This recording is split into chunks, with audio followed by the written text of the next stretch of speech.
안녕하세요. 저는 경기도에 사는 30대 여성입니다. 결혼한 지 이제 막 3년이 되었네요. 신혼이라면 신혼일 수 있는 연차라고 생각합니다. 그리고 실제로 남편과 저는 아직도 신혼 같고 말이죠. 주위에서 눈뜨고 못 봐주겠다라는 말을 아직 듣곤 하거든요. 조금 민망하기는 하네요. 남편과 저는 연애 기간도 길었거든요. 지인의 소개로 만나 결혼을 하기까지 근 5년 정도 걸렸으니까요.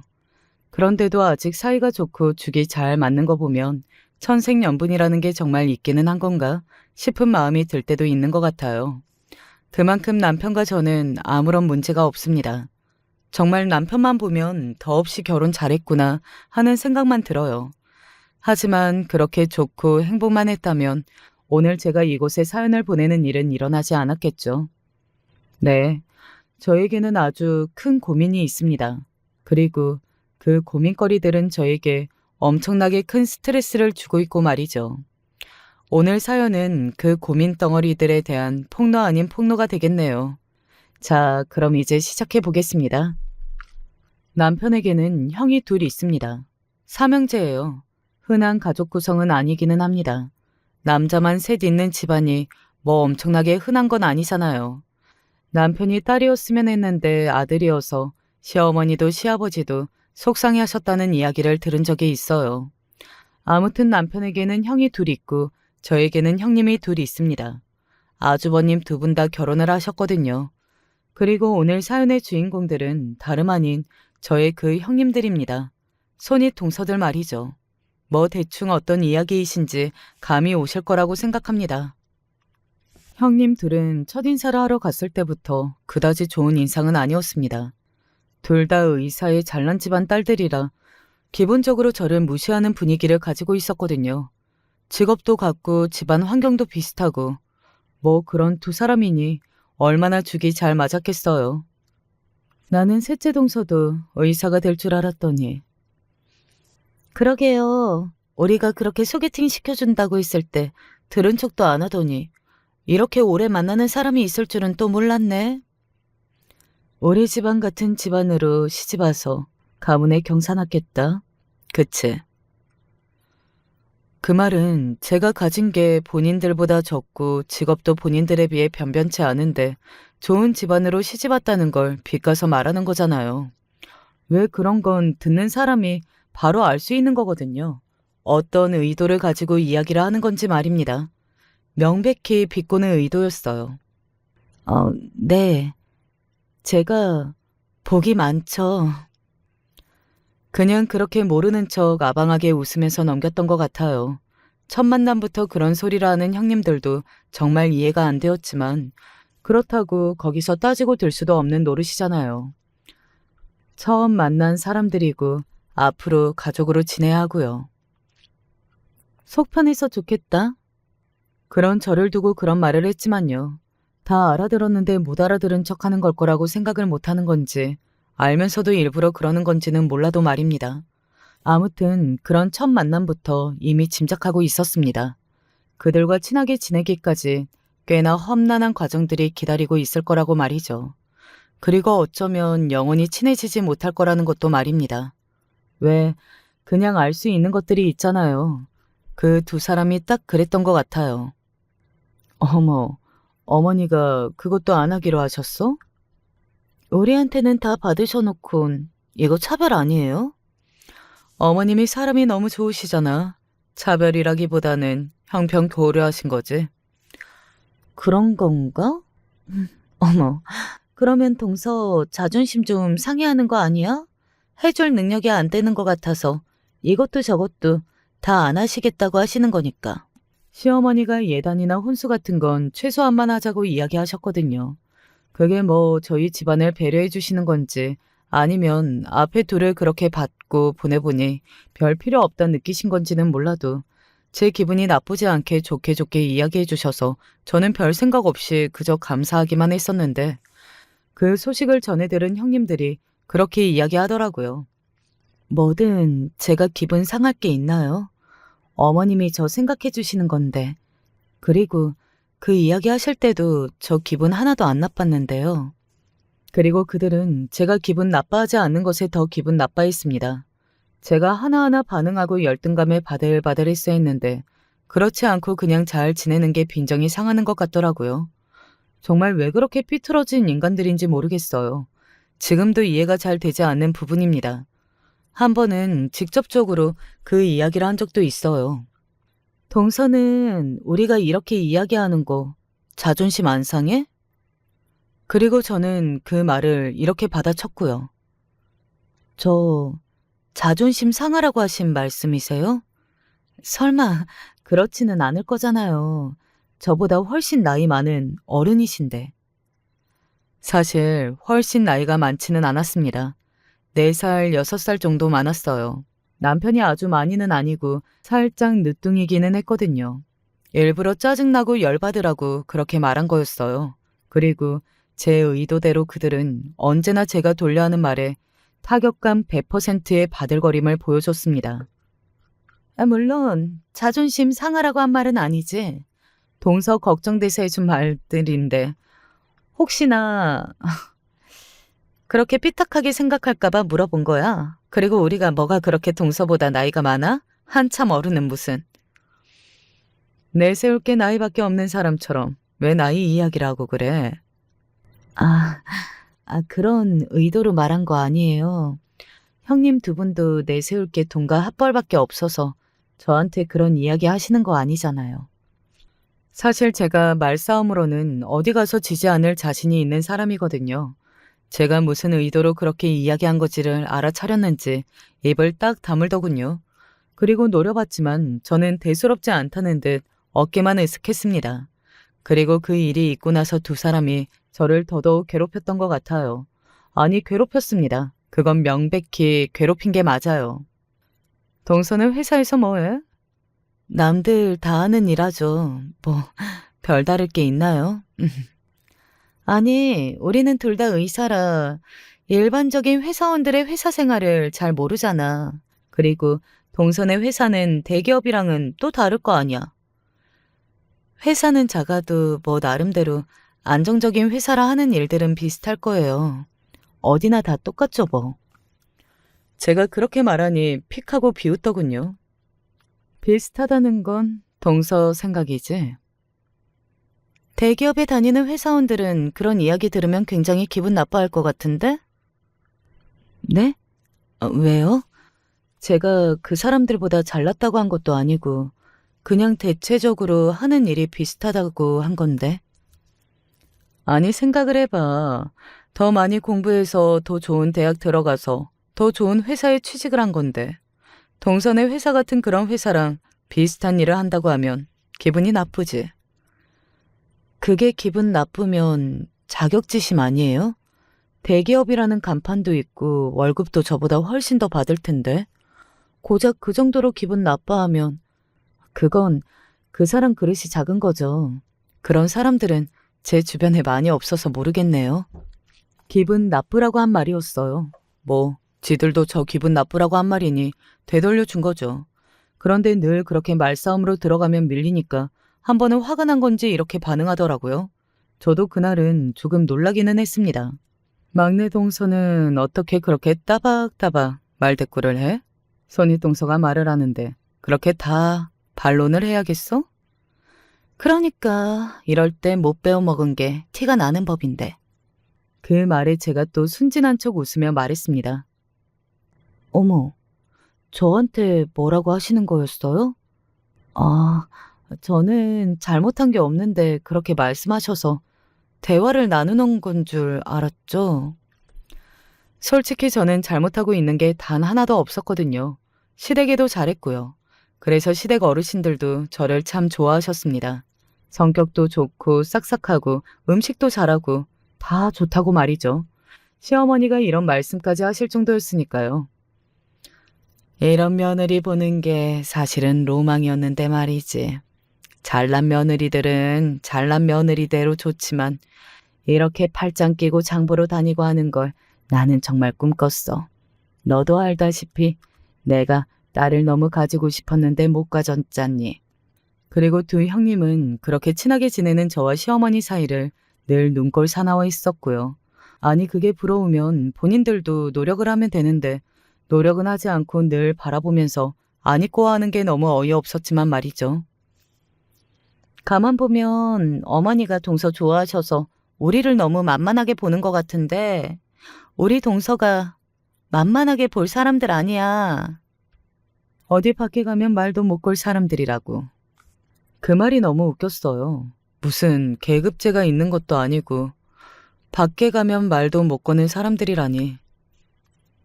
아니, 저도 밖에서는 형님들 같은 사람들이랑 친하게 안 지내요. 저는 제 주변에 좋은 사람들만 두거든요. 그래서 제 주변에는 그런 사람들이 없었습니다. 늘 그렇게 저에게 말로 지니까 약이 계속 올라 있어요. 그리고 아마 그게 누적치로 차곡차곡 쌓였을 겁니다. 아마 형님들의 생각은 이랬을 거예요. 뭐 나중에 본인들 입으로 이야기하기도 했지만요. 어디서 주제도 모르고 없는 게 기어올라? 뭐 대충 이런 감성 말입니다. 자신들보다 가진 것도 없고 배운 것도 없고 뭐 내세울 게 하나도 없는 제가 같은 동서지간이 된 것도 아니꼬운데 기를 죽이려고 하는 말마다 기는 죽지 않고 눈을 동그랗게 뜨고서는 모든 말을 다 받아쳤으니 약이 오르긴 했을 거예요. 하지만 제가 잘못한 건 없는 거잖아요. 가진 게 없고 덜 배웠다고 사람을 무시하는 그들이 애초에 잘못된 거죠. 아마 그들이 좋은 사람들이었으면 저와 정말 잘 지냈을 겁니다. 좋은 사람이 아니라 그렇게 지낼 수밖에 없었던 거고요.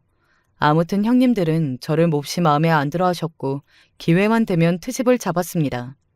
뭐 없는 트집도 잡으려고 눈에 불을 켜고 있는데 혹시 잘못이라도 하는 날에는 정말 득달같이 달려들었어요.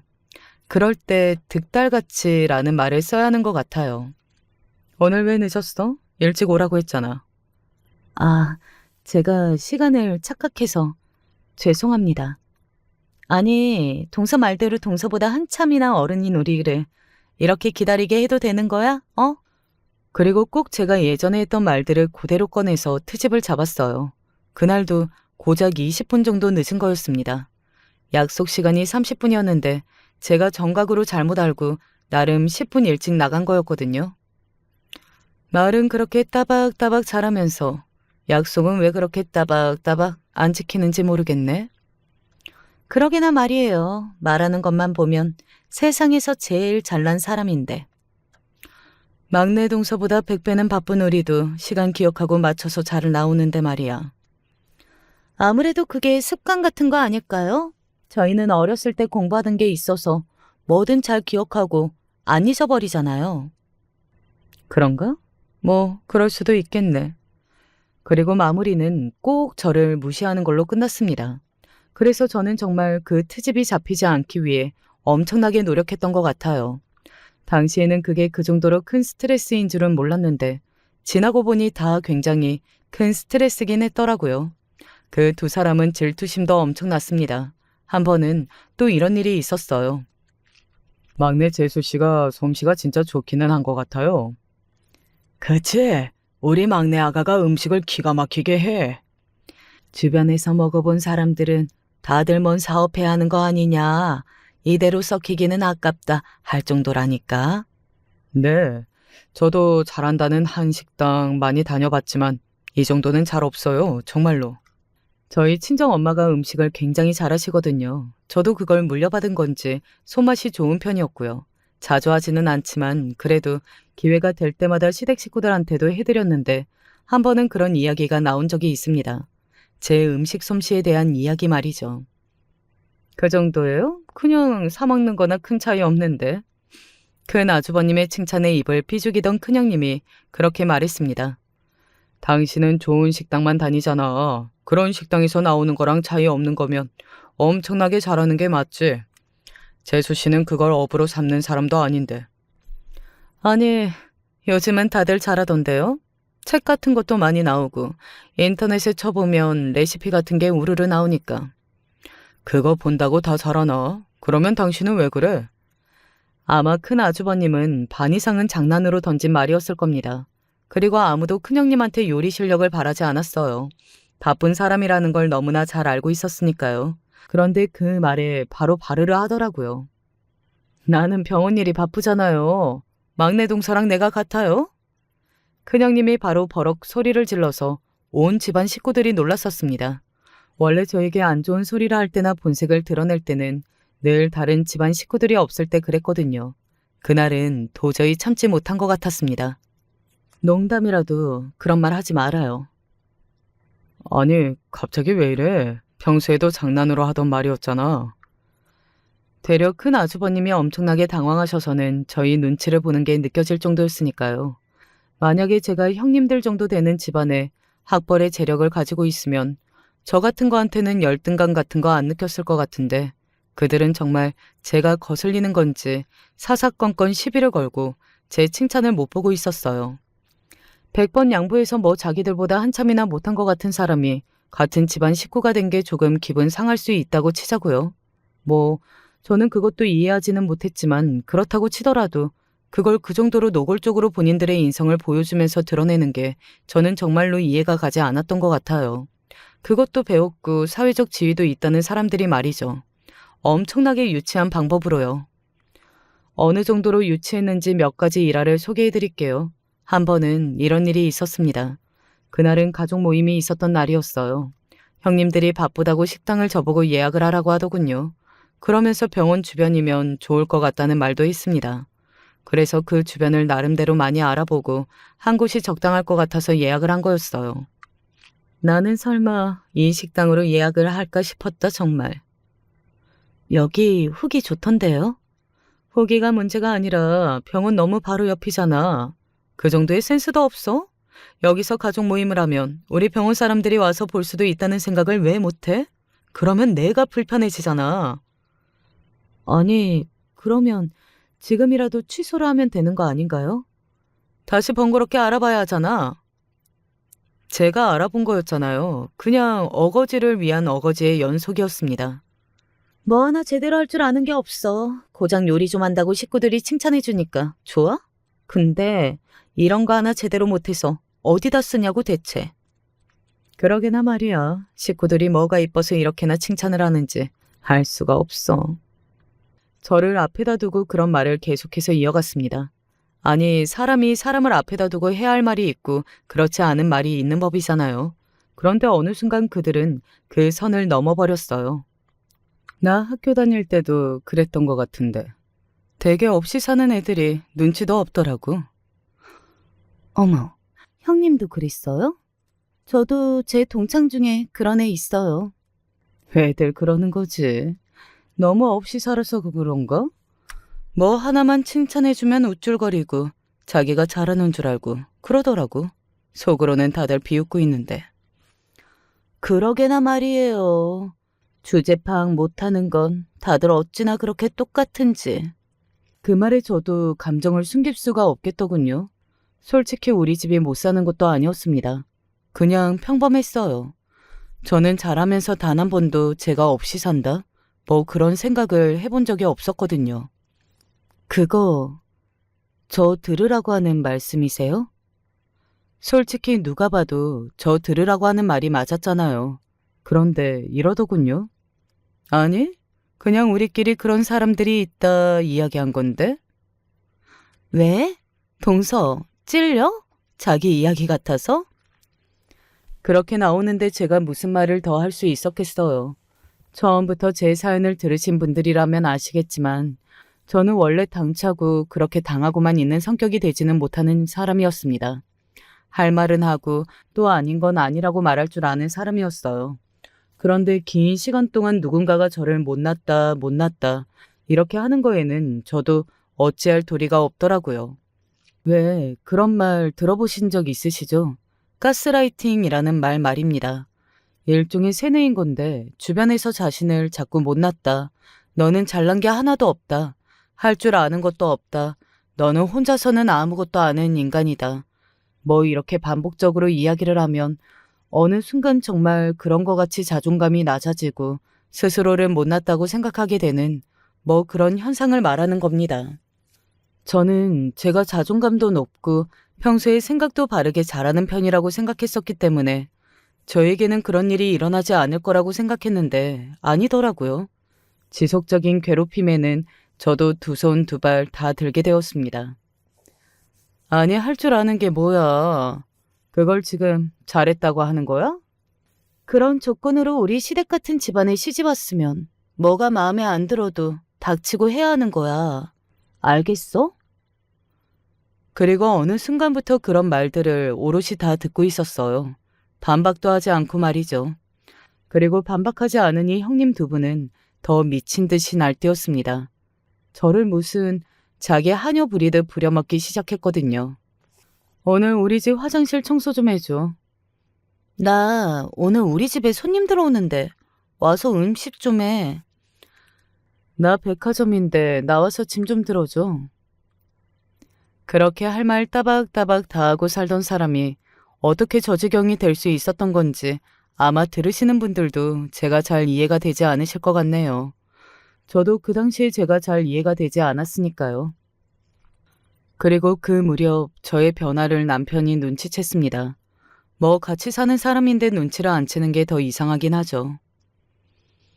당신 요즘 무슨 일 있어? 아니, 무슨 일 없어. 없는 게 아닌데 무슨 일인데? 나한테 이야기 좀 해봐. 하지만 쉽게 이야기할 용기가 나지 않았습니다. 남편의 성격을 너무나 잘 알고 있었기 때문이었어요. 저희 남편은 저에게 무슨 일이 생기는 걸 참아 넘기는 사람이 아니었거든요. 연애할 때도 저에게 무슨 일이 생기면 주변을 다 뒤엎는 사람이었습니다. 그런 남편을 너무 잘 알아서 되려 말하기 조심스러웠어요.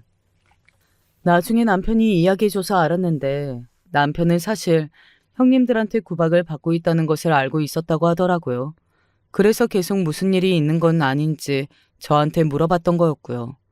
이러나 저러나 남편에게도 형수님들이라 제가 아무 말도 하지 않는데 나서는 건 남편의 입장에서도 조심스러울 수밖에 없는 일이기는 했을 테니까요. 그러던 와중에 이제는 더 이상 식구들에게도 숨길 수 없게 되어버린 사건 아닌 사건이 터지고 말았습니다. 그날은 시아버지 생신이었어요. 원래라면 밖에 식당을 예약하고 밖에서 밥을 먹기로 되어 있었는데 그날은 시아버지가 제가 한 음식이 드시고 싶다고 하셔서 제가 집에서 생일상을 차리기로 했습니다. 막내는 선물 같은 건 따로 준비하지 말거라. 알겠지? 그래도 생신이신데.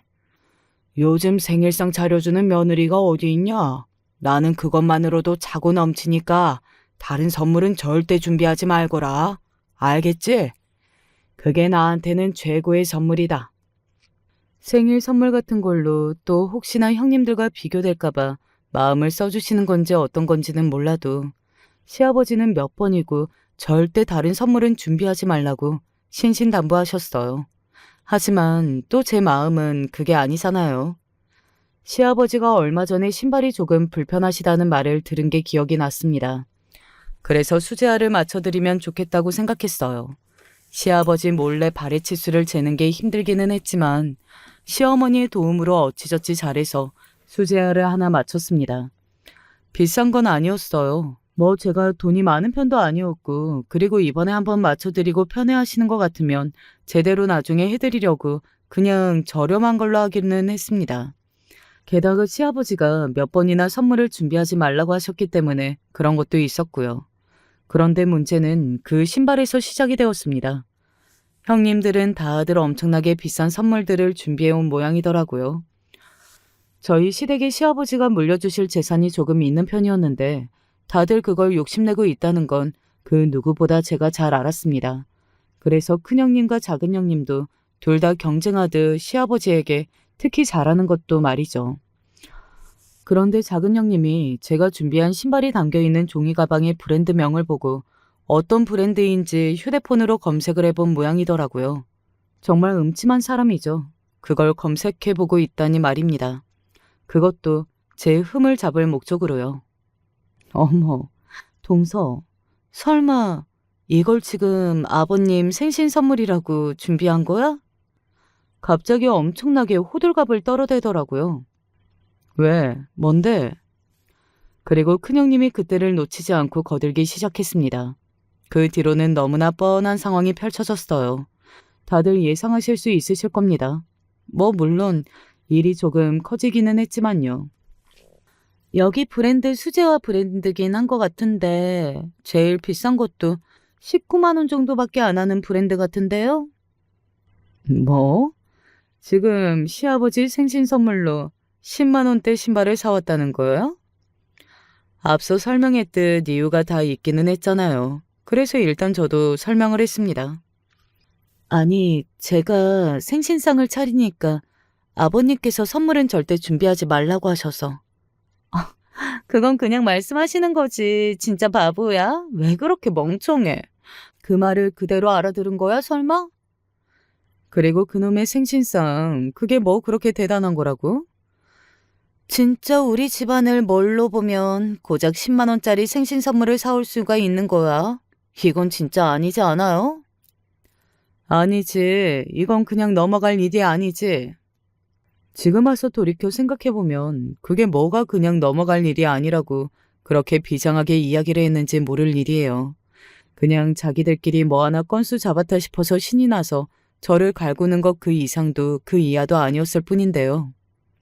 어머님이랑 다 이야기가 된 건데. 제가 풀이 죽어서 기어 들어가는 목소리로 그렇게 이야기했어요. 어머님이 가격까지 듣고도 괜찮다고 하셨다고? 아니, 어머님도 설마 하셨겠지. 설마 그 정도로 생각이 없지는 않을 거라고 보신 게 아니고? 그때 마침 부엌에 저희 세 사람밖에 없었거든요. 그래서 형님들이 풀이 죽은 저를 보고 더더욱 막말을 쏟아내기 시작했습니다. 사람들이 안 올 거라고 생각했던 건지 어떤 건지 말이죠. 만약에 올 줄 알았다면 그런 말까지는 절대 입에 담지 않았을 테니까요. 아니, 이럴 때 확 보인다니까? 이래서 사람은 자란 환경 같은 게 중요한 건데. 그러게나 말이에요. 뭐 보고 배운 게 있어야 이런 것도 아는 거지. 그 순간 제가 욱했던 것 같아요. 그건 저희 부모님에 대한 욕인 거잖아요. 그건 못 참겠더라고요. 아무리 기가 죽어 있었어도요. 아무리 그래도 저희 부모님 욕을 하시는 건 아닌 것 같은데요. 제가 정색을 하고 단호하게 말하자 형님 두 분은 조금 놀란 듯 했어요. 한동안은 제가 말대답도 하지 않고 무슨 말을 하든 듣고 있는 날이 더 많았으니까요. 지금 또 말대답한 거야? 이러니까 꼰대 없다는 말을 듣는 거야. 지금 어디서 말댔고요? 아니 시아버지 생신날 일단 조도 안 가질 선물을 가지고 온 건 대놓고 우리 집안을 무시한 거나 마찬가지인데 이런 상황에서 할 말을 따박따박 한다고? 정말 수준이 안 맞아도 이렇게 안 맞을 수가 없다. 처음에는 그래도 살다 보면 맞춰지는 부분도 있을 걸로 생각했는데. 그게 그렇게 쉽게 맞춰지는 게 아니라니까. 평생 살아온 게 다른데 어떻게 하루아침에 되겠어. 더구나 이렇게 자기 주제까지 모르고 설치는데. 눈물이 날 것 같았어요. 사람을 앞에다 두고 저런 말을 한다는 것 자체가 저를 동등한 인격체로 보지 않는다는 말이잖아요. 뭐 그동안은 몰랐던 건 아니었지만 그날따라 조금 더 직접적으로 와닿았다고 할까요? 아무튼 서러웠습니다. 그런데 그때였어요. 갑자기 드르륵 하는 큰 소리와 함께 부엌과 밖을 막고 있던 중문이 요란한 소리를 내며 열렸습니다. 그리고 저와 형님 둘, 세 사람의 시선이 그쪽으로 향했어요. 그리고 제 눈이 동그랗게 커졌습니다. 여보. 다름 아닌 남편이었어요. 그리고 남편의 그런 얼굴을 저는 처음 봤습니다. 나름대로 연애도 길게 하고 결혼한 지도 3년이 넘어가서 남편을 오래 봐왔잖아요. 그런데 그 정도로 화가 난 모습은 처음 보는 모습이었어요. 지금 형수님 두 분 뭐 하세요? 그리고 그렇게 낮은 목소리도 처음 들어보는 목소리였습니다. 목소리만 들어도 알 수 있었어요. 지금 남편이 엄청나게 많이 화가 났다는 사실을 말입니다. 어머, 도련님, 언제부터 거기에?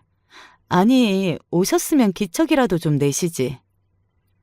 두 분 형님 모두 남편의 등장에 상당히 당황한 기색이더군요.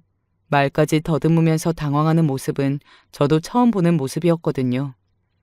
지금 제가 여기 온 게 중요해요? 지금 제 마누라한테 무슨 소리를 하신 거냐고 묻잖아요. 남편이 큰 소리로 버럭 소리를 질렀습니다. 저도 움찔했던 것 같아요. 아니, 우리는 그게 아니고 막내 동서 교육을 조금 한 거죠. 어른으로서. 별일 아닌데 도련님 왜 그렇게 화를 내세요, 참. 두 사람은 엄청나게 당황한 얼굴로 남편을 달래려 노력했습니다. 별일 아니라고 말이죠. 그 말이 오히려 더 남편의 화를 돋우는 말이라는 걸 모르고서는 말입니다. 지금 별일 아니라고 하셨어요? 배운 게 없고 주제를 모르고 수준이 안 맞는다는 그런 막말을 형수님들은 누구를 가르치실 때 쓰시나 봐요? 네?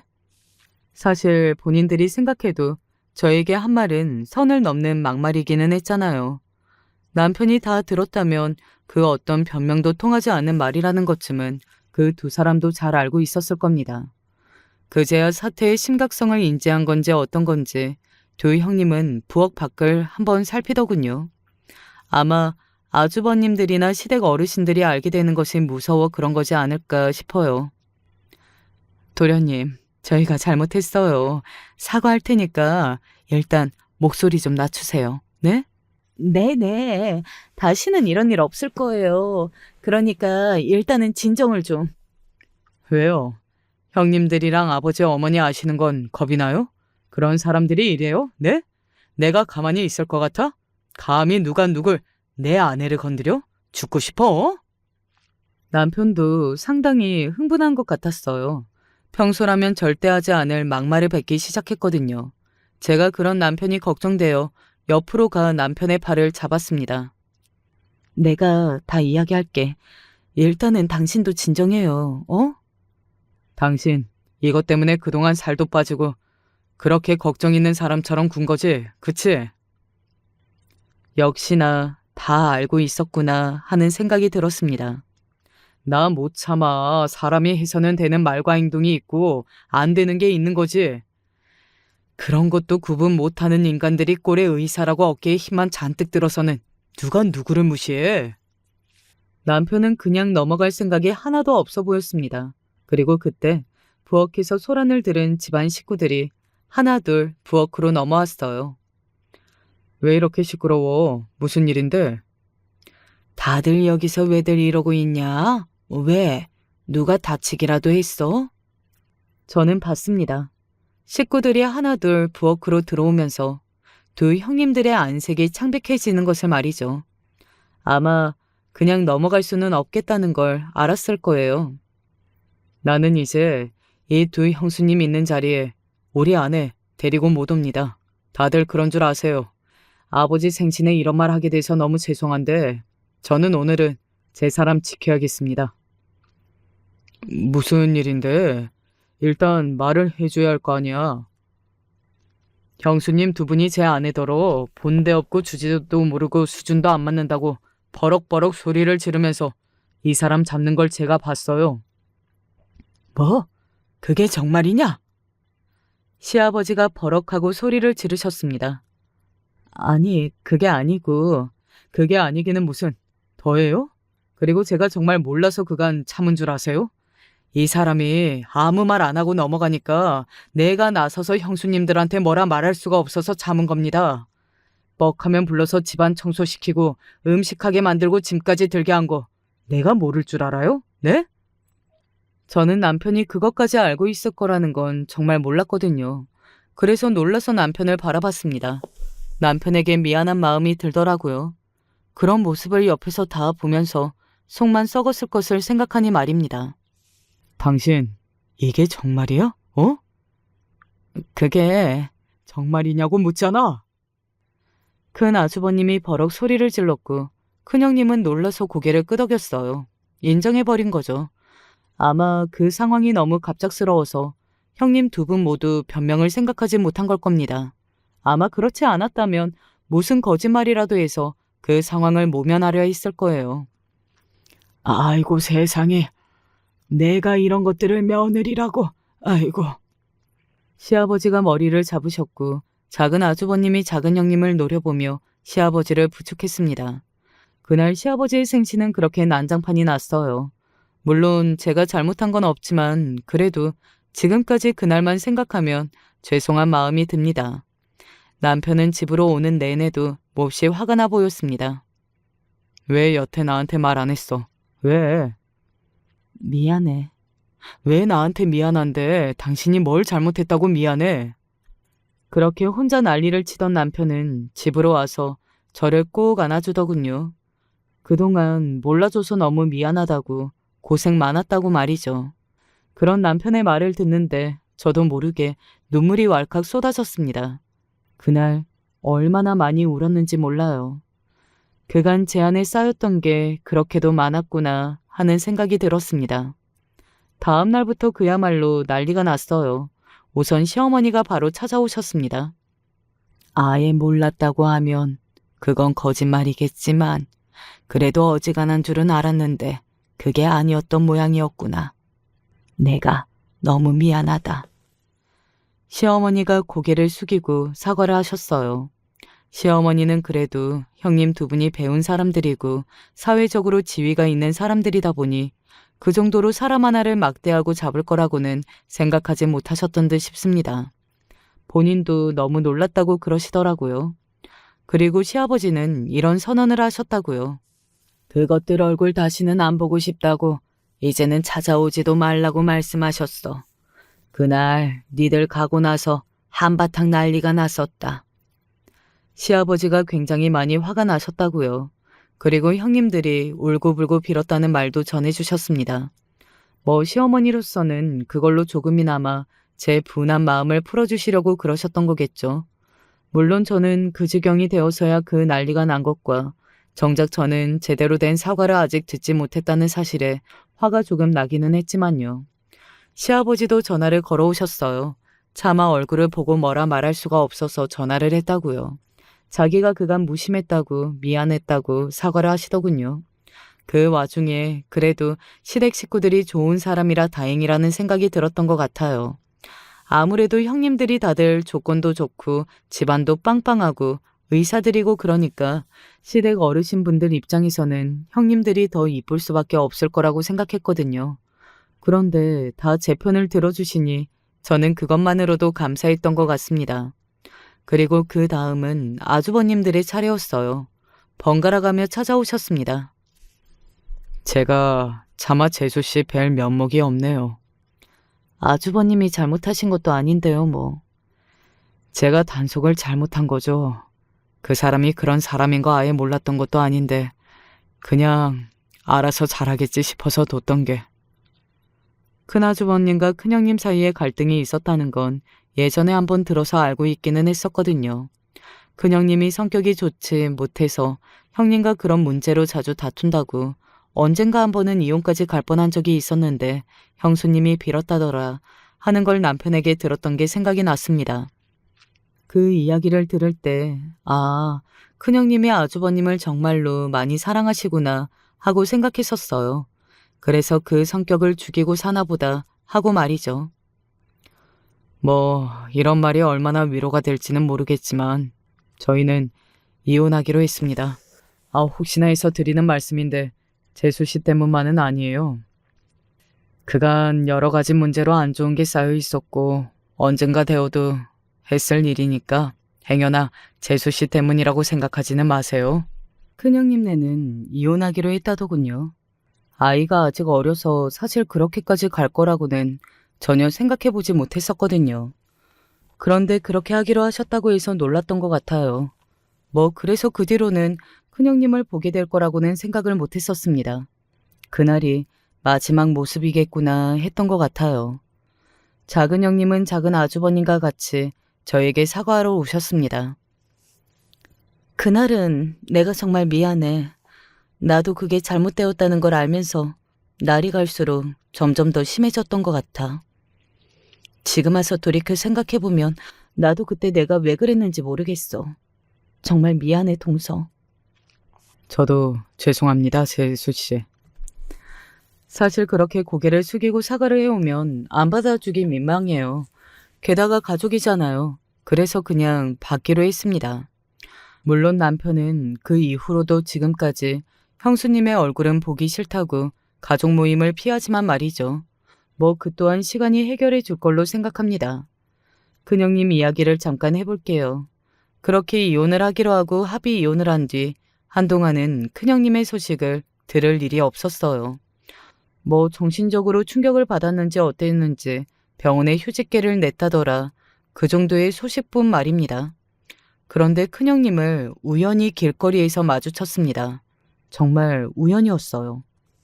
세상 참 좁네.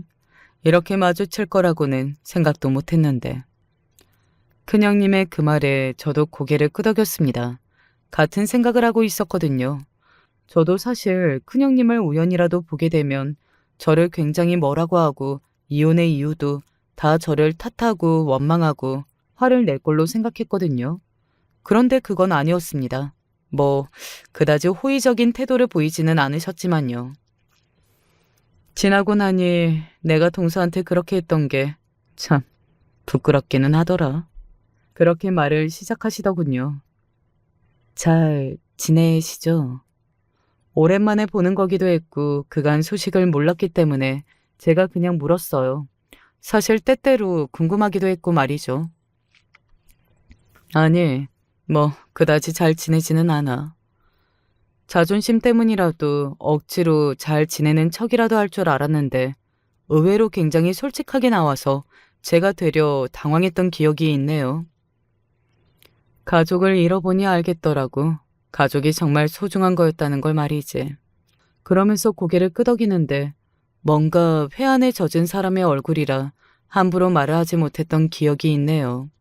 그런데 큰형님은 저에게 상당히 뜻밖의 부탁을 하셨습니다. 저에게 그런 부탁을 그렇게 간절하게 할 거라고는 한 번도 생각해 보지 못했던 것 같아요. 나 부탁이 있어.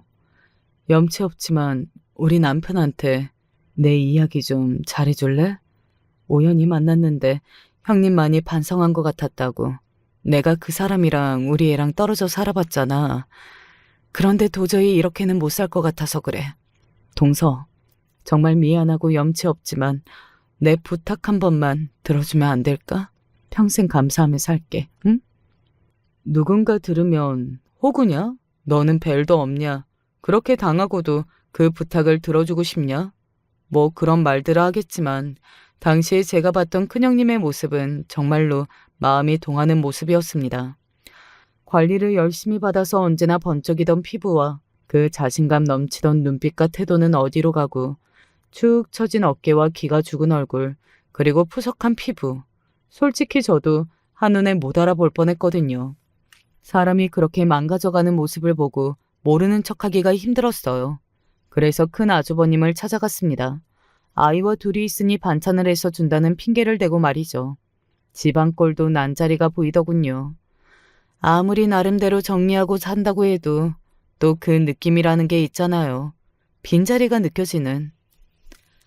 며칠 전에 우연히 형님을 만났어요. 못 알아볼 뻔했어요. 그렇게 입을 떼고는 형님이 진심으로 반성을 하시는 것 같다. 그리고 정말 힘들어 보이시더라. 한번 만나보기라도 해라. 뭐 그런 식의 말을 전했습니다. 나중에 남편이 알고서는 한 소리 하기는 했지만요. 큰 아주버님은 당시에 제 말을 들으실 때만 하더라도 절대 만나지 않을 것처럼 구시더니 그래도 함께 산 세월이 세월인지라 걱정이 되었던 건지 만나신 것 같더라고요. 그리고 주기적으로 조카와 함께 얼굴을 보고 있는 걸로 알고 있습니다. 큰형님에게 연락이 한번 왔었거든요. 너무 고맙다고 말이죠. 뭐 그 뒤는 두 사람이 알아서 할 두 사람의 몫이라고 생각해요. 이야기 들었다. 아가, 너무 고맙다. 시어머니도 제가 중간에서 이야기를 그렇게 잘 전해준 걸 어디서 들으시고는 저에게 고맙다고 손을 꼭 잡고 이야기하셨습니다.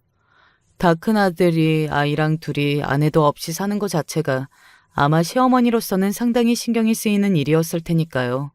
그리고 안 좋은 일을 한 번에 몰아서 겪어서 그런지는 몰라도 그 뒤로 좋은 일들이 많이 생겼습니다. 우선은 제가 다니는 회사에서 승진했어요. 기대를 크게 안 하고 있었거든요. 결혼한 여자들은 승진 대상에서 멀어지는 게 대부분이어서 말이죠. 그런데 승진이 되었습니다. 전혀 기대하지 않고 있었던 상황이어서 기쁨이 더 컸던 것 같네요. 그리고 한 가지 더 기쁜 소식은 기다리던 아이가 들어섰다는 소식입니다. 사실 3년 동안 딱히 피임을 한 건 아니었는데 아이가 들어서지 않아서 나름대로 걱정이 되기는 했었거든요.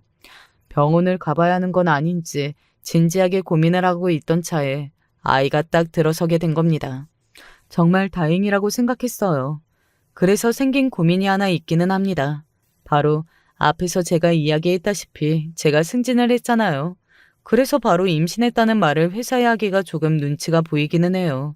뭐 사실 제가 잘못한 건 하나도 없지만 어떻게 하다 보니 상황이 이렇게 되기는 한 거니까 말입니다. 물론 회사를 그만둘 생각은 없습니다. 복귀도 금방 할 거라고 말이죠. 그런데 아무래도 눈치가 보이기는 하잖아요. 회사가 아주 큰 회사도 아니라서요. 그 와중에 남편이 했던 말이 너무 웃겨서 여러분들에게 들려드릴게요. 평생 이 정도의 고민과 걱정만 하고 살았으면 좋겠다. 무슨 소리야? 아니, 당신이 회사의 임신 사실을 어떻게 이야기할지 딱 그 정도의 고민만 하고 살았으면 좋겠어. 그 말이 웃기면서도 감동하였던 것 같네요. 맞다.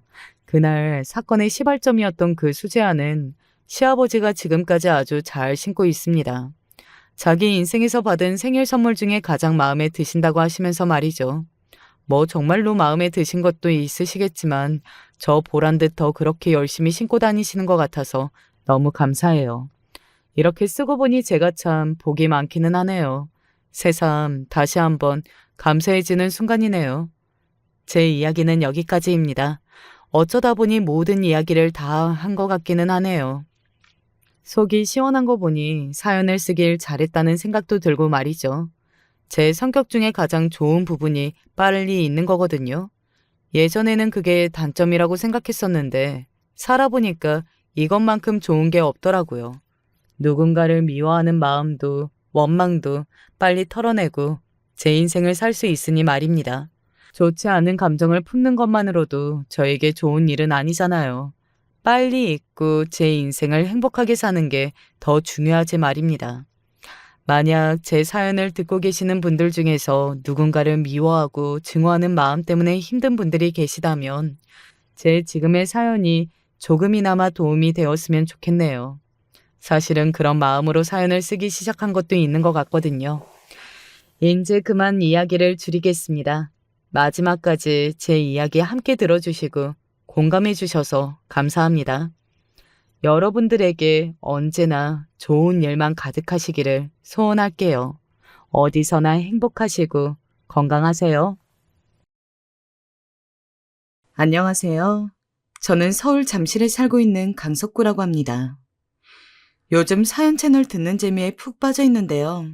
들어보니 저처럼 사이다 복수하신 분들이 많아 저도 제 경험담을 들려드리고 싶어 이렇게 사연을 보내봅니다. 일단 제가 복수한 여자에 관한 이야기부터 시작해야 할 것 같군요. 그 사람은 바로 저의 첫사랑입니다. 제가 그 여자를 만난 건 지금으로부터 20년 전 대학교 때였습니다. 저는 흔한 말로 시골에서 서울로 상경한 촌놈이었습니다. 촌놈인 티를 내지 않으려 하지만 어쩔 수 없이 툭 튀어나오는 사투리와 옷차림에서 촌티가 풀풀 풍겨져 나오는 그런 촌놈 말이죠. 그러니 인기는 꽝이었고 그 어떤 여자애도 제게 다가오려 하지 않았습니다. 대학 생활은 그닥 기대만큼 흥미롭지 않았어요. 취직을 위해 하는 공부는 따분했고 내용도 어려워 뭐 하나 쉽지 않았습니다. 하지만 그런 날들이 계속되던 가운데 제게도 봄날 같은 사랑이 다가왔습니다. 바로 그녀였죠. 저의 첫사랑이자 모두의 첫사랑이었던 미연이었습니다. 미연이는 요새 말로 여신이었습니다. 단아한 긴 머리와 하얀 피부, 커다랗고 맑은 눈, 오똑한 코, 예쁘장하게 마른 몸매. 그녀는 저희 대학교에서 남자들이 한 번쯤 마음에 품지만 차마 다가가지 못하고 동경만 하던 대상이었습니다. 저 역시 예외가 아니었습니다. 멀리서 그 여자애가 잔디를 거쳐 걸어오는 모습만 봐도 설레어서 괜스레 심장이 콩닥거리곤 했죠. 그리고 붙이지도 말을 연습하곤 했습니다. 체크 셔츠에 청치마를 입은 그 모습이 너무 예뻐 눈에 담아두고 밤마다 상상했죠. 도저히 그녀 옆에 있는 제가 상상이 되지 않았죠. 전 그저 촌놈이었을 뿐이니까요. 그러던 어느 날 화창한 봄날이었을 겁니다. 창밖으론 벚꽃이 흩날리고 아찔한 봄 냄새가 강의실을 가득 메우고 있었죠. 저는 그날도 전공교재를 펼치고 체크 셔츠를 입고 걸어가는 그 여자의 모습을 볼까 싶어 창밖을 바라보고 있었어요. 그런데 갑자기 미연이가 제 옆을 털썩 앉는 겁니다. 저는 순간 너무 놀라 몸이 굳어버렸습니다. 그리고 두근거리는 마음을 주체하지 못하고 손만 벌벌 떤 채 교재만을 바라보고 있었습니다. 그런데 그때 미연이가 말을 거는 겁니다. 오늘 나 교재 안 가져왔는데 같이 봐도 돼? 네? 네, 괜찮아요. 갑작스레 걸어오는 질문에 저는 너무 놀라 존댓말까지 하며 고개를 연신 끄덕였습니다. 그러자 그 여자애는 토끼처럼 귀엽게 풋 웃더니 말했습니다. 야, 우리 동갑이야. 말 놓자. 그래요. 동갑인 줄은 당연히 알고 있었지만 저는 이미 이성을 놓은 지 오래라 머릿속이 하얗게 변해져 가고 있었습니다. 그래서 또 존댓말을 하고 말았죠. 미연이는 그렇게 제게 먼저 다가와 주었고 전 당연히 그날 밤 잠을 이루지 못했습니다. 짝사랑하던 애가 왜 갑자기 나한테 말을 놓는 거지? 이건 무슨 의미지? 친구하잔 단순한 의미인가? 친구가 된다면 그럼 친해질 수 있는 거고 그럼 혹시... 혼자만의 방구석에서 온갖 상상의 나래들이 펼쳐졌죠. 그 다음 전공 시간에도 그 여자애는 제 옆에 앉았습니다. 이번엔 머리를 묶고 나타났는데 목에서 어깨로 이어지는 선이 무척 예뻐 저는 그 선을 보지 않기 위해 전공교재만 뚫어져라 보아야 했습니다. 그때 미연이와 가까워지는 계기가 생겼습니다. 너 수업 되게 열심히 듣는다. 그냥 듣는 건데? 그럼 나 시험 기간에 공부 좀 알려줘라. 이번에 학점 또 C 받으면 안 되거든. 그래, 도와줄게. 공부를 도와달라니 이건 또 무슨 횡재인가? 나 뭐 전생에 나라를 구한 건가? 그때부터 저는 미연이네 공부를 도와주며 가까워지기 시작했어요. 같이 밥도 먹고 노래방도 가고 어느덧 친구 아닌 친구의 노선을 걷게 되었죠. 그러던 어느 날 미연이가 수업이 끝나갈 때쯤 떡볶이를 먹으러 가잔 제안을 했어요. 이날이 제 인생을 뒤바꿀 날인진 당시엔 몰랐죠. 배고프지 않아? 떡볶이 먹으러 갈래? 미연이는 제가 편한지 계속 수업에 대해서 교수에 대해서 앞으로 뭘 할 건지 쉴 새 없이 떠들었습니다. 떡볶이 국물이 입술에 묻은지도 모르고요. 그 모습이 너무 귀여웠습니다. 그런데 떡볶이가 사라져갈 때쯤 미연이가 묻는 겁니다. 근데 넌 왜 안 먹어? 그제야 저는 제가 포크도 들지 않았다는 걸 알게 되었죠. 제기랄. 순간 수치심과 부끄러움에 얼굴이 확 붉어졌습니다. 저는 곧바로 냉술 든 컵을 집어들어 벌컥벌컥 목 안으로 부어넣었어요. 그러자 미연이는 까르르 웃었고 창피했지만 미연이가 웃는 소리는 참 듣기가 좋았습니다. 그때 미연이가 평소처럼 또 턱을 개고 별이 가득 담긴 눈으로 제 눈을 들여다보는 겁니다. 그리고 제게 이렇게 말하는 겁니다. 지금 생각해도 아직도 못 잊을 순간이죠. 너 혹시 그거 알아? 내가 너 좋아하는 거. 저는 너무 놀라 떡볶이를 씹지 못하고 그녀를 멍하니 쳐다보았습니다. 그녀는 개구진 눈빛으로 제게 씩 웃어 보였습니다. 그리고 저보고 고백받은 답은 내일 듣겠다 선언하며 총총총 사라져버렸습니다. 미연이가 날 좋아했다는 사실은 도무지 믿기 힘들었습니다. 친구놈 역시 말도 안 된다며 어떻게 미연이가 널 좋아하냐며 난리를 쳐댔습니다. 나도 믿기지가 않아. 저는 허공에 대고 그렇게 중얼거렸습니다. 정말 믿기지가 않았습니다. 하지만 고백에 대한 답을 해야 했습니다. 다음 날 저는 미연이에게 다가가 조금은 남자답다고 생각하는 목소리로 학교 끝나고 남산공원에서 보자 말했습니다. 그리고 수업이 끝나자마자 헐레벌떡 집으로 달려가 제가 가진 옷 중 가장 괜찮은 옷으로 갈아입고 머리에 무스를 잔뜩 발라 뒤로 넘긴 후 남산으로 향했습니다. 밤이 되자 미연이로 보이는 형체가 나타났습니다. 원래 예뻤던 미연이었지만 그날은 그 어느 때보다도 예뻤습니다. 잠시 후 미연이의 샴푸 향이 저와 미연이의 사이를 맴돌았죠. 저는 어렵게 입술을 떼어 힘주어 한 글자 한 글자를 내뱉었습니다. 내가 먼저 좋아했어. 내가 먼저였어. 네가 좋아서 미칠 것 같아. 제 어설펐던 고백은 여기서 끝나버렸습니다. 미연이가 제 등을 바로 감싸 안았기 때문이죠.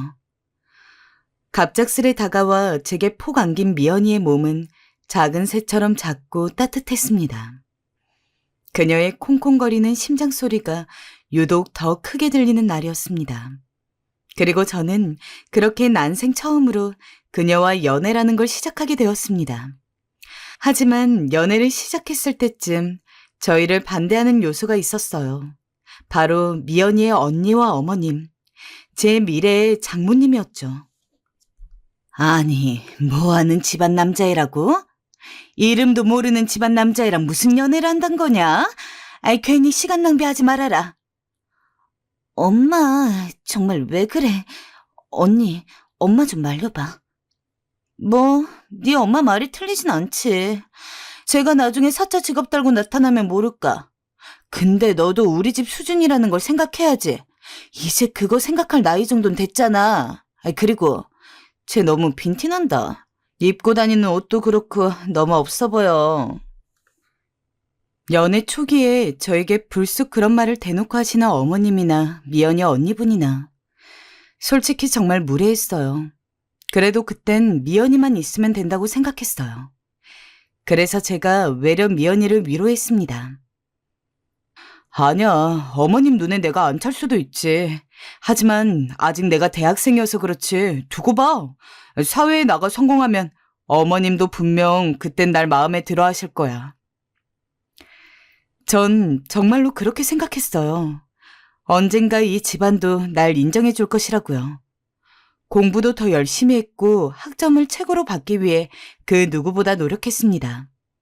그 결과 대학교도 최고 학점으로 졸업할 수 있었죠. 직장도 당연히 대기업 위주로만 알아보았습니다.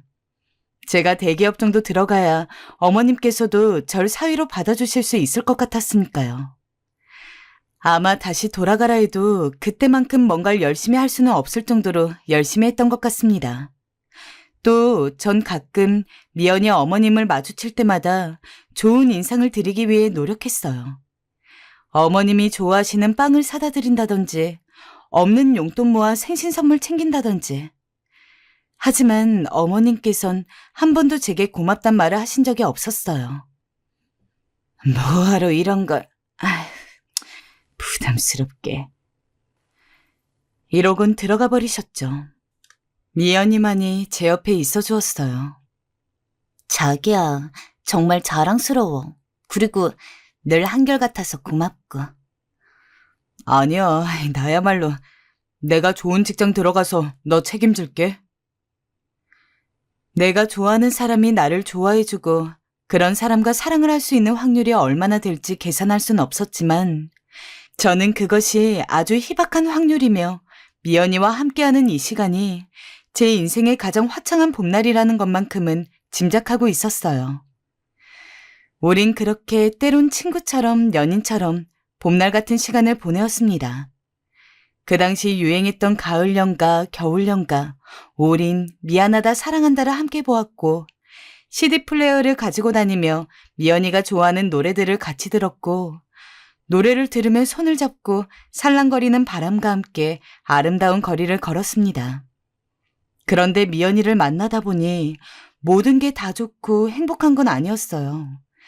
제가 대기업에 들어가고 돈이 모이자 미연이는 그때부터 제게 하나하나 요구를 하기 시작했어요. 나 이거 사주면 안 돼? 자기 오늘 월급 들어오는 날이잖아. 200만 원? 자기야, 너무 비싸지 않아? 우리 나이치곤 좀 비싼 것 같은데. 비싸긴 뭐가 비싸. 내 친구 남자친구들은 다 이런 거 사준단 말이야. 나만 그럼 거지 같은 가방 들고 나가야 해? 자긴 내가 그랬으면 좋겠어? 아, 알겠어. 그럼 사줄 테니 잘 메고 다녀야 해. 고마워. 자기가 짱이야. 원래 그러지 않았던 사람인데 이런 모습을 보이자 저도 좀 당황스러웠어요. 심지어 미연이뿐만이 아니었어요.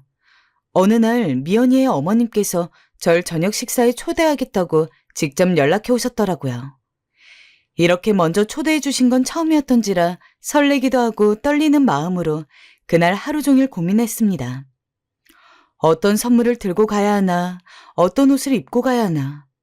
그러다 너무 부담스러운 선물을 해드리면 좋아하지 않으실 것 같아 가볍게 배즙 세트를 하나 들고 갔습니다.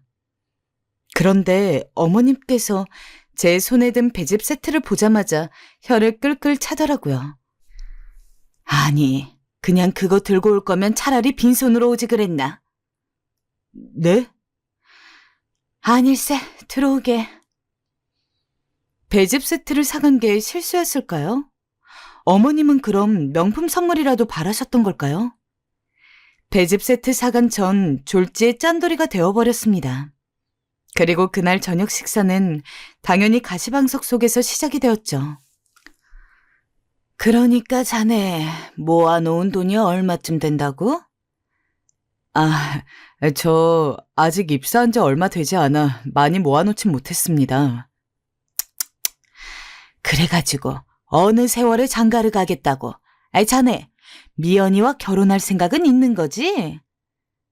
네, 그럼요, 어머님. 저희끼리 얘기는 다 해놓은 상태입니다. 한 2년 후쯤으로 계획 세워두고 있습니다. 그 전까진 둘 다 회사 생활을 하고요. 엄마, 밥 먹는데 왜 자꾸 돈 얘기를 해? 그만해. 미연이 넌 가만히 있어봐. 회사 생활을 한다고? 근데 우리 미연인 대학원에 갈 생각인데 자네 모르고 있었나? 순간 놀랐습니다. 저는 미연이가 저처럼 취직을 준비하고 있을 줄 알았어요. 대학원을 가고 싶어 하는 줄은 몰랐죠. 나중에 알고 보니 혼자 저에게 돈 모으게 하는 게 미안해서 고민을 하고 있었다 하더라고요. 어머님은 그 자리에서 단도직입적으로 말씀하셨습니다. 우리 미연이는 대학원쯤은 나와줘야 만족할 애야. 그러니 돈은 자네가 벌고 얘는 공부시키는 게 나을 듯 싶은데 자네 생각은 어떤가? 네, 저는 좋습니다. 미연이가 하고 싶은 게 공부면 공부를 더 하는 게 좋겠죠. 제가 돈을 벌면 되고요. 솔직히 얼떨떨한 상황이었지만 제가 뭐라 할 수 있는 상황이 아니었어요. 그런데 이어지는 어머님 말씀에 그만 기겁을 하고 말았어요. 그럼 자네가 대학원비를 좀 대주는 게 어떻겠어? 네? 어머님 말씀에 놀라 전 젓가락까지 떨어뜨렸어요. 대학원에 가겠다는 말도 지금 처음 듣는 와중에 갑자기 딸의 대학원 비용을 대달라니 좋고 싫고를 떠나 당황스러웠습니다. 아니, 왜? 뭐가 문제인가? 돈 대주기 싫은가? 미연이랑 결혼하고 싶다며. 미연이의 어머님은 공격적인 태도로 계속 제게 답을 요구했고요. 구원의 눈길을 담아 미연이를 쳐다보니 미연이도 어쩔 줄 모르는 표정으로 가만히 있더군요. 솔직히 이해할 수가 없었습니다. 미연이 집이 못 사는 집도 아닐 테고 돈도 있다고 들었는데 왜 나한테 이러는 건지. 그래서 집을 나오자마자 저는 미연이를 붙잡고 물었어요. 왜 어머님께서 제게 저런 말을 하시는지요. 그러자 미연이는 한숨을 푹 쉬더니 우물쭈물하다가 입을 떼었어요. 사실 우리 집 사정이 얼마 전부터 급격하게 안 좋아졌어. 내가 대학원을 가고 싶다니까 엄마는 우리 집 형편으로 지원 못 해준다고 그러는 거야. 내가 아르바이트라도 해서 가라고. 근데 내가 모아놓은 돈이 있어야 말이지. 그렇다고 대학원 다니면서 돈 벌기엔 너무 힘들 것 같고. 나도 어떻게 해야 할지 모르겠어, 사실. 차분하려 했던 미연이의 목소리는 점점 떨렸고 급기야 미연이는 눈물을 떨구었어요. 미안해. 당신한테 이런 말 했어. 근데 나도 이러고 싶지 않은데 돈 빌릴 때가 마땅치 않아. 대출을 하려니 겁이 나고. 저는 모르고 있었어요. 미연이의 집 사정이 안 좋아진 것도, 미연이가 이런 고민을 하는 것도. 오히려 미연이가 혼자 이런 고민을 하게 했다는 점이 미안하게 느껴지더라고요. 그리고 당시 제겐 미연이의 대학원비를 지원해줄 여윳돈이 있었습니다. 고민도 하지 않았어요. 어차피 나와 결혼할 여자이고 책임져야 할 여자이니 이 정도는 해줄 수 있다고 생각했어요. 그래서 아낌없이 제가 모은 돈 전부를 털어주었습니다. 그뿐만이 아니었죠. 미연이가 대학원을 다니면서 필요한 용돈도 제가 다 벌어다 주었어요. 고마워, 자기야. 일하느라 힘들 텐데 나까지 챙겨주고. 아니야. 이 돈 펑펑 쓰면서 편하게 공부해. 돈 걱정하지 말고. 알았지? 솔직히 말해서 회사 생활이 쉬웠겠나요? 저도 너무 힘이 들었습니다. 그런데 결혼할 여자가 고생하는 건 더 싫어서 매일매일 상사 눈치 보며 미친 듯이 일했고 저는 편의점 도시락 먹어도 미연인 뜨뜻한 집밥 먹게 했어요. 그렇게 돈 벌어다 바치느라 힘들다고 생각할 틈도 없었어요. 덕분에 보상도 있긴 했죠. 우리 딸한테 잘해줘서 고맙네. 미래 저희 장모님이 제게 저런 문자를 보내오시거나 가끔 저를 저녁 식사에 초대해 소고기를 구워주신다거나 할 때가 바로 그 보상이었습니다. 그런 보상을 받을 때면 내가 잘하고 있다는 생각에 저절로 어깨가 올라가고 뿌듯해지곤 했습니다. 다만 주변에서 걱정이 없었던 것도 아니었죠. 특히 저희 어머니가 제가 모아놓은 돈이 없는 걸 알곤 깜짝 놀라셔서 어디에 그 돈을 썼냐 물으시길래 솔직히 말했더니 제 등짝을 퍽퍽 치시더라고요. 이놈아, 아직 결혼도 안 한 여자한테 왜 그렇게까지 해? 아이고, 이 속 없는 놈. 엄마, 나랑 미연이 결혼할 거예요. 확실해요. 장모님한테도 벌써 여러 번 인사드렸고요. 뭐? 장모님? 결혼도 안 했는데 뭔 놈의 장모야? 막말로 결혼은 식장 들어가기 전까지 모른다는 말 들어보지 못했냐? 내가 못 살아 정말. 어머닌 진심으로 한탄스러워하셨습니다. 아들이 뼈 빠지게 고생해서 번 돈을 거기에 다 갖다 바친다 하니 어머니 입장에선 그럴 수밖에요. 그런데 그땐 당연히 그 사람과 가정을 꾸리게 될 거라는데 정말 한치의 의심도 없었습니다. 엄마, 미연이가 대학원 졸업하면 우리 결혼해요. 그러니 너무 걱정 말아요. 그리 어머니에게 호언장담을 하고 그렇게 시간이 흘렀습니다. 언제나 미연이와 전 함께였습니다. 일이 끝나면 여전히 함께 거리를 걸었고 추운 겨울날엔 따뜻한 커피를 서로의 품 안에 넣어주며 추위와 세상살이를 버텨내곤 했죠. 함께였기에 겁이 나지 않았고 함께였기에 뭐든 할 수 있다고 생각하던 시절이었습니다. 하지만 드디어 미연이가 대학원을 졸업하고 저 역시 이제 미연이와 결혼을 이야기할 때가 되었다 생각했습니다. 제 일도 이제 안정기에 접어들었고 월급으로 미연이와 함께 가정을 꾸려나갈 준비가 되어 있다 생각했습니다. 마음과 몸을 뜨겁게 섞으며 함께해온 나의 첫사랑이자 연인이었던 미연이와 연인을 지나 이제 가족이 되어 함께 여생을 헤쳐나가고 살아나가고 싶었습니다. 하지만 놀랍게도 미연이의 생각은 저와 같지 않았어요. 네 마음은 고마운데 나는 결혼 생각 없어. 나는 그냥 이대로가 좋아. 뭐? 사실 제게는 청첩병력 같은 말이었습니다. 배신감도 스쳐 지나갔어요. 온갖 부정적인 생각과 의심이 솟구쳤습니다. 미연이는 제게 말했습니다.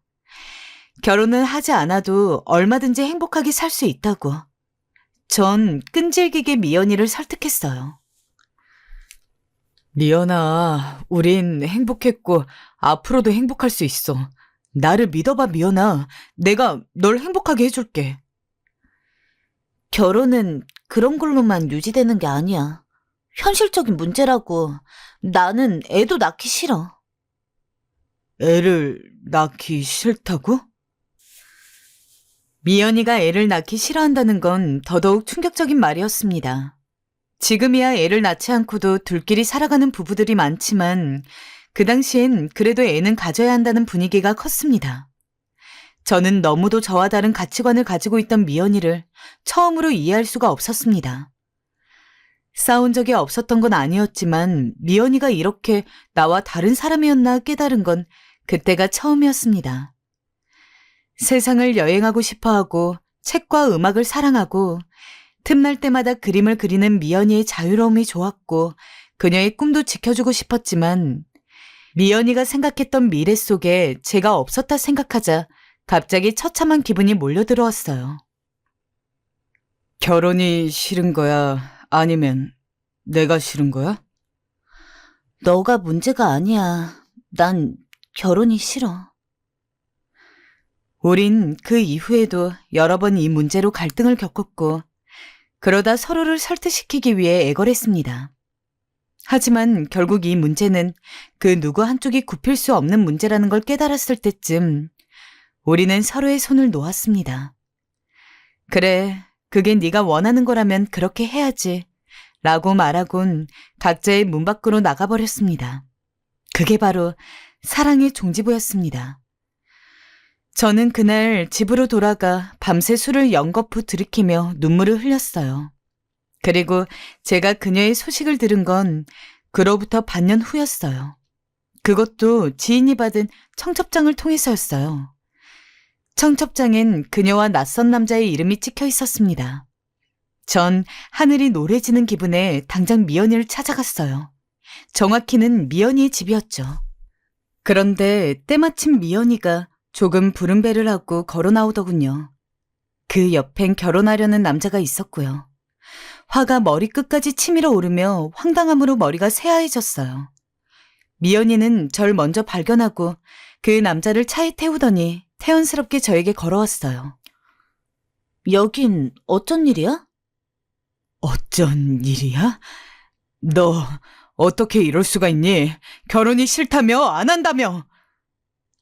미안한데 오빠, 결혼하고 싶은 사람 만났어. 사람 생각이 바뀔 수도 있는 거지. 설마 그것 따지려고 여기까지 온 거야? 솔직하게 말해. 너 임신한 거 보니 혹시 나 만날 때 이 사람 만났니?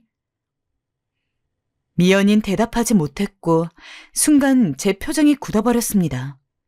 표정 관리 같은 걸 할 여력이 없었죠. 그녀도 제 표정을 보고 잠깐 머뭇거리더니 이러더군요. 재력이 다른데 어떡해. 오빠는 겨우 중상층 집안 아들이잖아. 저 사람 아버진 판사야. 미안한데 오빠랑 결혼하려 보니 내가 너무 아깝더라. 그래서 저 사람을 선택한 거야. 아, 대학원 보내준 건 고맙게 생각할게. 만약에 돈 돌려받고 싶다면 계좌번호 찍어. 너무나 충격적이어서 할 말을 잃었습니다. 제가 그러는 사이 미연인 웃으며 뒤를 돌았고 그 남자가 있는 외제차에 올라탔습니다. 집으로 돌아와 저는 먹지도 못하는 술을 벌컥벌컥 들이켰어요. 그리곤 엉엉 땅을 치며 울었어요. 이 더러운 감정에서 조금이라도 벗어나기 위해 별짓을 다 했지만 기분은 조금도 나아지지 않았습니다. 나중에 미연이와 결혼한다는 사람 이름을 인터넷에 검색해보기도 했습니다. 그 남자는 꽤나 유명한 사람이었습니다. 한마디로 저와는 비교도 안 될 정도로 가진 게 많은 자였습니다. 좋은 집안의 아들이었죠. 그런데 아무리 그렇다 해도 함께한 세월이 있고 정이 있는데 어떻게 저를 버릴 수 있었을까요? 그것도 헌신짝 버리든 말이죠. 순간 허탈한 기분이 몰려들었어요. 같이 한 세월이 모두 모래성처럼 허물어졌다는 상실감이 절 하루 종일 짓눌렀습니다. 그제야 친구들이 제가 미연이와 헤어졌을 때 제게 던진 말들이 떠올랐습니다. 허영심 많은 미연이가 분명 너한테 만족하지 못한 거다. 너를 간보는 거다라는 말들이었어요. 그땐 아니야, 우리 미연이 그런 애 아니야 라고 말했지만 결국 모두 사실이었어요. 속은 제가 바보였습니다. 비참하다고 말로 표현할 수 없을 정도로 비참해졌습니다. 그 어떤 것도 그 어떤 일도 손에 잡히지 않았습니다. 하지만 휴가를 내고 집에 있자니 더 생각이 날 것만 같아 차라리 일에 미치는 걸 선택했습니다. 일부러 하지 않아도 될 일을 자처하고 밥 먹듯이 야근을 하고 주말에도 쉴 틈 없이 일을 했어요. 그리고 직장에서 나와 저만의 사업체를 꾸렸습니다. 어느 정도 사업에 대한 구체적인 생각은 있었던 터라 사랑도 잊을 겸 그렇게 일에만 몰두했어요. 어머니는 무척이나 서러워하셨어요. 그러게 내가 뭘 했니? 그 기집애한테 다 주지 말랬잖아. 아이고, 내 아들 불쌍해서 어떡해. 여보, 뭐라 말 좀 해봐요. 내가 그 기집애를 당장... 아니에요, 어머니. 저 괜찮아요. 지금 밥도 잘 먹고 일도 열심히 하고 있어요. 너무 걱정하지 마세요. 이번엔 좋은 여자 만나면 되죠.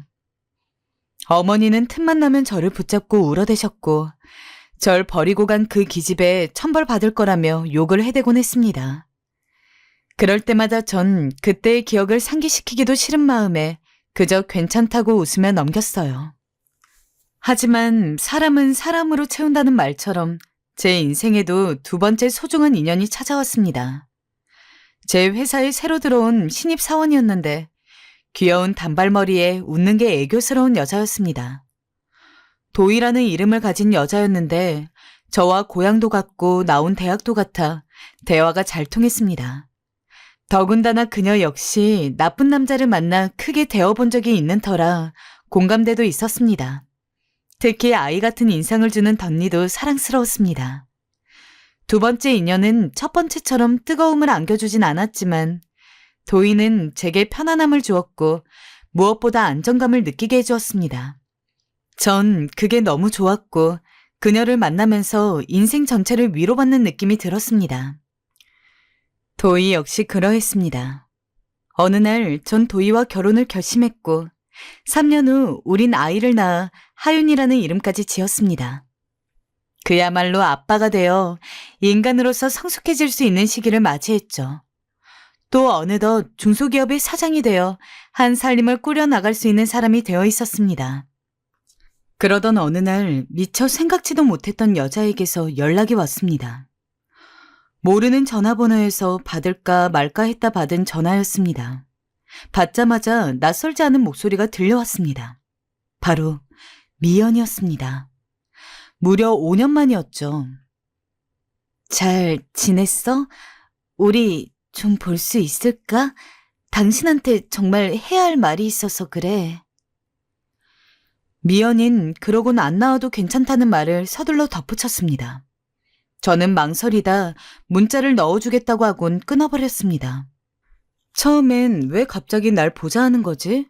하는 의문이 들었습니다. 그리고 이미 지나간 첫사랑, 상처만 주고 갔던 여자, 만나서 뭘 하나 하는 생각이 들었습니다. 하지만 저는 그날 이후 미연이에 관한 생각을 지울 수가 없었습니다. 무언가 미연이를 생각하면 늘 찝찝하고 불쾌한 무언가가 달라붙어 오는 것 같았고 이제는 그걸 좀 내 인생에서 떼어내고 싶다는 생각이 들었습니다. 결국 저는 문자를 보내 약속 시간과 날짜를 정했습니다. 그렇게 우리가 만난 장소는 강남에 있는 어느 한적한 커피숍이었습니다. 잘 지냈어? 어떻게 지냈니? 잘 지냈어. 너는? 나도 뭐... 예상했지만 우리 둘 사이엔 꽤 많은 침묵이 흘렀습니다. 복잡한 마음에 저도 커피만 들이켰습니다. 오랜만에 보는 미연이는 꽤 나이 든 티가 났고 어딘지 모르게 얼굴은 많이 그늘져 있었어요. 옛날에 미연이에게선 볼 수 없었던 얼굴이었습니다. 제가 말이 없자 미연이는 자신이 그 공백을 채워나갔습니다. 하지만 대부분은 자기 얘기보다 저에 대한 질문이었습니다. 넌 어떻게 살아왔는지, 결혼했다는 이야기는 들었는데 와이프는 어떤 사람인지, 아이는 있는지, 살이 좀 찐 것 같은데 보기 나쁘지 않다는 이야기까지. 저 역시 예의상 결혼 생활 어떻냐고 물었죠. 하지만 미연이의 얼굴이 확 어두워졌습니다. 그러다 갑자기 미연이가 고통으로 쥐어짠 듯한 한마디를 토해냈습니다. 나 그 집 서랍장이었어. 난 그냥 그 집에서 전시된 가구 같은 존재였어. 남편은 일 중독자였고 난 하루 종일 쇼핑 아니면 사교 모임 같은 거 말고는 할 게 없었어. 처음엔 행복했어. 내가 마음껏 그리고 싶은 그림도 그리고 책도 보고 남편은 내가 뭘 하고 싶다 하면 뭐든지 최고급으로 해주려 했어. 처음부터 다 갖고 태어난 부잣집 사람들과 갖는 사교 모임도 재밌었어. 그 사람들 세계에 끼니까 내가 정말 뭐라도 된 것 같았어. 하지만 시어머니와 시누이가 날 너무 못살게 굴었어. 둘 다 앞에선 날 이쁘다 하면서 뒤에선 얼굴로 남편 잡았다고 욕했고 은근히 날 왕따시키고 일부러 내 앞에선 영어로 말하고. 어느 날 너무 질렸어. 그냥 다 놓고 싶었어. 그런데 어느 날 당신이 너무 생각나는 거야. 나한테 한결같이 잘해준 당신이 밤마다 자꾸 생각이 나서 견딜 수가 없었어. 그래서 자폭하기로 결심했어. 가족이 다 모인 자리에서 내가 아이를 낳지 않겠다 선언했거든. 그러니까 역시 시댁에선 이혼하라 난리가 났고 결국 그러다 당연한 수순처럼 쫓겨났어. 여러분이라면 이 얘기를 믿으시겠어요? 미연이가 그 재벌집에 들어가 겪어야 했던 수모를 마치 남 얘기를 하듯 말하며 까르르 웃었을 땐 좀 불쌍했습니다. 그리고 자존심이 상해 그 집에서 주는 위자료 한 푼도 안 챙겨서 밖으로 나오는 바람에 옷가게에서 옷이나 파는 신세가 되었다는 이야기까지 할 땐 마치 희극배우 같았습니다. 입은 웃지만 눈은 울고 있는 희극배우 말입니다. 그런데 뒤이어 이어진 그녀의 말은 너무 생뚱맞고 또 충격적이더군요. 믿기지 않겠지만 나 당신한테 오려고 이혼한 거야. 그게 무슨 말이야? 당신도 알잖아. 내가 얼마나 당신을 사랑했는지. 나 아직 우리 지난 추억 잊지 못하고 있어. 아니, 난 잊어본 적이 없어. 당신도 그렇지 않아? 우리 차라리 솔직해지자. 기가 막혔죠. 이게 또 무슨 술수일까요? 더 웃긴 건 제가 말이 없자 이 여잔 제가 자신한테 속은 줄 알더라고요. 아무튼 그래서 말이야. 내가 오늘 당신을 보자고 한 건 우리 다시 시작해보면 어떨까 싶어서야. 뭐? 내가 지금 잘못 들은 것 같은데. 당신 결혼한 거 알아. 나랑은 연애만 하자. 와이프 몰래. 어때? 난 지금 당신이면 다 좋아. 당신이 애가 있어도 되고 와이프가 있어도 돼. 그냥 우리 둘이 일단 만나보자. 그리고 당신도 내가 좋으면 그때 이혼하면 되잖아. 너 제정신이니? 차라리 잘 살면 좋았을 걸 그녀는 그러지 못했습니다. 온전하게 살지 못하고 겪어야 했던 삶의 겹과층이 나무의 옹이처럼 존재하고 있었죠. 아주 추악한 형태로 말입니다. 이 여자의 얼굴을 보는데 너무 역겨워 그만 떠나고 싶었습니다. 난 말 다 한 것 같다. 더 이상 연락하지 말아라. 근데 이 말만 하고 떠나려는데 더 황당한 행동을 하는 게 아니겠어요? 갑자기 제 앞에서 무릎을 꿇고 비는 겁니다. 자기야, 내가 미안했어. 내가 당신을 너무 쉽게 버렸어. 내가 당신이 얼마나 좋은 사람인지 그때는 철이 없어서 몰랐어. 이렇게 빌게, 응? 돌아와줘. 저는 어쩔 수 없이 그녀의 손을 걷어낼 수밖에 없었습니다. 그리곤 서둘러 밖으로 나와 차에 올라탔죠. 그 이후로도 이 여잔 포기하지 않고 계속 저에게 전화했고 문자하며 미저리처럼 매달렸어요. 정말 어이가 없더군요. 날 못 잊어서 이혼했다니 이 말을 믿을 거라고 생각한 것도 어이가 없었고 얼마나 절 만만히 봤으면 그럴까 싶어 화가 불쑥불쑥 치밀어 올랐어요. 그런데 제가 연락을 받지 않자 어느새 이 연락은 협박 문자로 바뀌어버리더군요. 감히 내 연락 안 받아? 안 받으면 당신 와이프한테 우리 뜨거웠던 사이인 거 다 폭로할 거야. 나랑 다시 안 만나주면 죽어버릴 거야. 이건 거의 신고를 해야 할 수준이었어요. 급기야 제 아이까지 어른거리면서 심각한 상황인 듯 싶더라고요. 그래서 아내에게 이 얘기를 털어놓고 경찰서에 가야 하나 진지하게 고민했죠. 아내 역시 제 안색이 유달리 안 좋은 걸 알았는지 무슨 일이 있냐고 자꾸 물었습니다. 그러던 어느 날 이 판세를 뒤집어 놓을 일이 터졌어요. 자신을 미연이 엄마라고 하는 사람이 절 찾아온 거였죠. 얼굴은 그대로였지만 행색은 미연이만큼 너무나 초췌해져 있었어요. 마치 노숙이라도 하는 사람 같았죠. 그러면서 다짜고짜 제게 묻는 건 미연이 행방이었어요. 혹시 우리 미연이를 만났니? 내가 너에게 말할 게 있어서 말이다. 이후 미연이 어머니에게 듣게 된 이야기는 너무나 충격적이었어요. 미연이는 그간 남편과 결혼하고 나서도 여러 명의 남자와 바람을 폈다고 합니다. 남편 몰래, 그것도 재력 있는 남자들만 골라서 말이죠. 그러다 바람이 들키자 남편에게 싹싹 빌었지만 결국 위자료 한 푼 못 받고 그 집에서 쫓겨나고 말았고, 미연이 집안이 남편이었던 집안과 거래가 끊기면서 지금 빚더미에 올라와 있는 상황이라고요. 미연인 지금 막노동을 해서라도 길거리에서 구걸을 해서라도 빚을 갚을 수밖에 없는 형편이라 했습니다.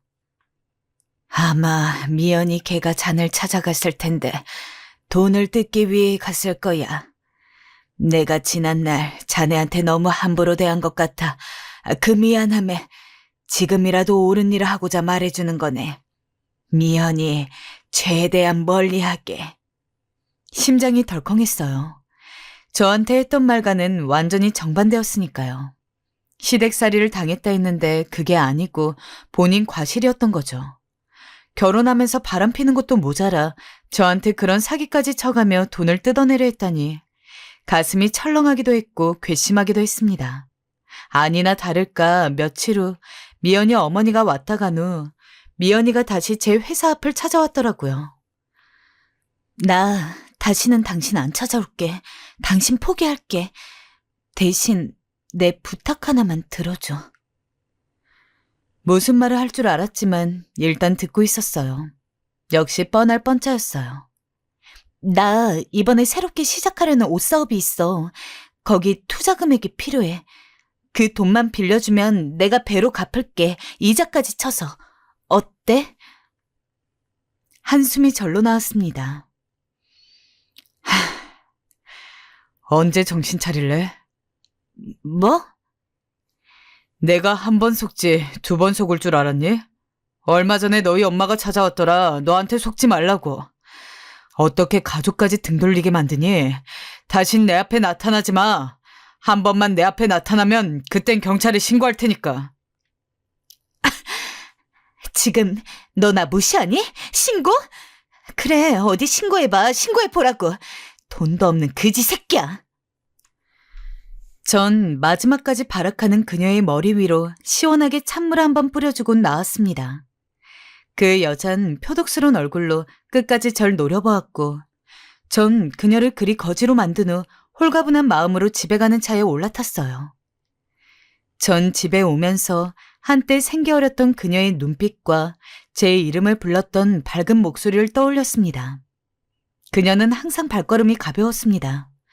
놀라울 만큼 잘 웃었고 장난기도 많아 어디서든 사람들을 웃기곤 했습니다. 하지만 이 여잔 어느 순간 변해버렸고 저만이 그 변화를 알아채지 못했죠. 사실 그녀를 만나면 언젠가 가장 마음 아픈 말들로 복수하고 싶다는 생각을 잠깐 했습니다. 어떤 말들이 가장 날카로울지 뾰족할지 고르고 골라보기도 했습니다. 그런데 막상 너무 추악하게 변해버린 이 여자를 보니 그런 복수도 소용이 없다는 생각이 들더라고요. 그래도 그녀에게 나름대로 제 마음을 털어내고 난 후엔 이상하게도 마음이 한결 가벼워지는 것 같았습니다. 마치 어린 시절의 저와 화해라도 한 것만 같은 기분이 들었죠. 그때 마침 아내에게서 전화가 걸려왔습니다. 자기야, 오다가 하윤이 기저귀 좀 사와. 딸의 기저귀를 사오라는 전화였습니다. 저는 아내와 대화를 하면서 그렇게 검은 봉다리를 들고 집으로 돌아갔어요. 따스한 온기 속에서 절 기다리고 있을 아이와 아내를 생각하며 말입니다. 저는 요즘 아주 행복합니다. 제게와 빌부터 모르는 여자에게 한 방을 먹였고 제 가정 안에서 충실히 역할을 수행하며 잘 살아나가고 있으니까요. 얼마 전 떠도는 소문에 의하면 그녀는 다른 사람에게 사기를 치다가 그만 교도소에 갔다고 합니다. 언젠간 있을 일이었지만 그 소식을 들었을 땐 다분히 충격적이었죠. 어떻게 제가 그런 여자의 본색을 모를 수가 있었을까요? 그걸 모르고 제 모든 젊은 시절을 바쳤던 게 가끔은 너무도 후회스럽고 가슴이 아픕니다. 그래도 제 옆에 있는 아내와 아이를 보면 그 미워하는 마음 또한 버리자고 마음먹게 됩니다. 요즘 사는 게 다들 힘드실 테죠. 다들 돈 버시느라 고생 많으실 텐데 힘내서 일하시고 항상 건강 챙기시길 바라겠습니다. 별 볼 일 없는 제 이야기 끝까지 들어주셔서 감사하고요. 앞으로 사연 채널 계속 구독하며 즐겁게 이야기 듣겠습니다. 감사합니다.